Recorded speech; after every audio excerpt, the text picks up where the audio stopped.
원장님 혹시 축구 선수들 부상도 많이 진료해 보셨어요? 네, 축구 선수들도 많이 병원에 오니까 진료하고 있습니다. 골키퍼들이 어깨를 유독 많이 다친다고 하더라고요. 골키퍼들이 왜 근데 유독 많이 다칠까요?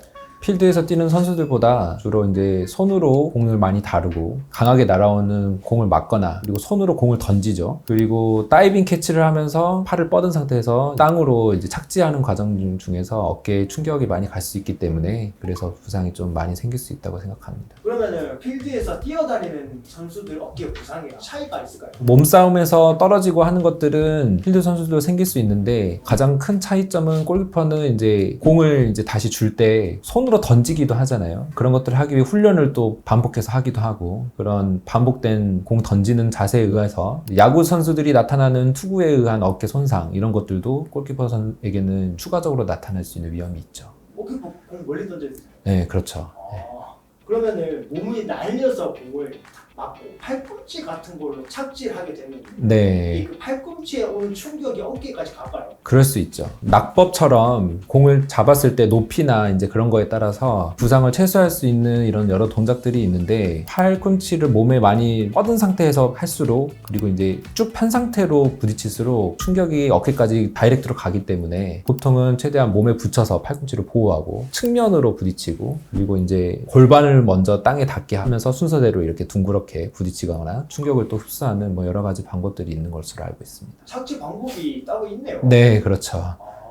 어떤 자세가 유독 어깨 부상을 많이 유발을 할까요? 탈구를 위주로 말씀드리면 90% 이상의 탈구가 전방 탈구고 전방 탈구는 어깨를 외전을 해서 외회전하는 상태가 가장 전방 상태에 취약한 상태여서 이때는 이제 회전근개가 안정성을 잘 잡을 수 없는 상태에서는 힘을 조금만 받아도 빠지거든요. 그러니까 팔을 뒤로 뻗거나 위로 이렇게 뻗은 상태에서 어디 부딪히거나 충격을 받을 때 그럴 때 탈구가 생길 수가 있고 그 외에도 팔을 뻗지 않아도 어깨 자체가 뭐 바닥에 심하게 부딪히거나 할 때는 이 충격이 쇄골과 어깨 견봉 사이 관절로 다이렉트로 가기 때문에 견쇄 관절이 이게 탈구가 되거나 그 인대가 손상되는 부상이 흔히 일어날 수 있습니다.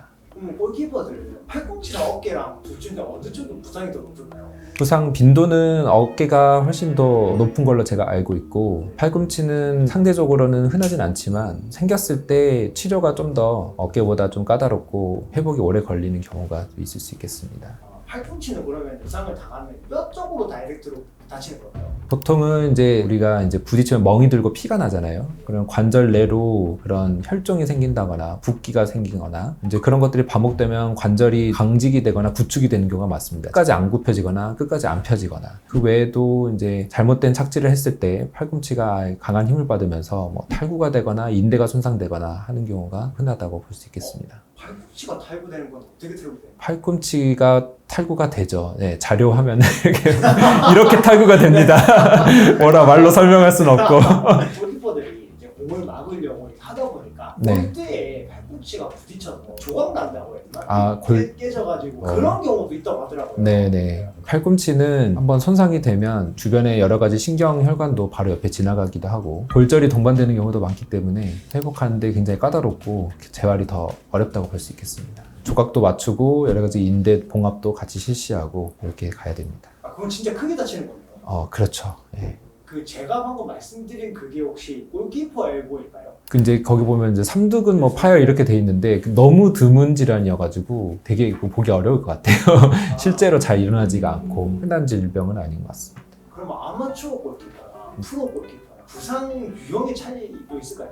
그렇죠. 이제 프로 골키퍼 같은 경우에는 전문적으로 착지도 훈련을 하고 여러 가지 부상을 방지하는 기술들을 습득을 한 상태에서 하기 때문에 잘못된 동작으로 인해 다치는 급성 손상은 더 적은 반면에 여러 가지 반복된 훈련과 경기들로 인해서 반복적으로 사용해서 생기는 만성 손상이 더 흔하고 반면에 이제 아마추어 골키퍼 같은 경우에는 잘못된 동작이나 이제 착지로 인해서 급성 손상이 좀 더 흔하다고 볼 수 있겠습니다.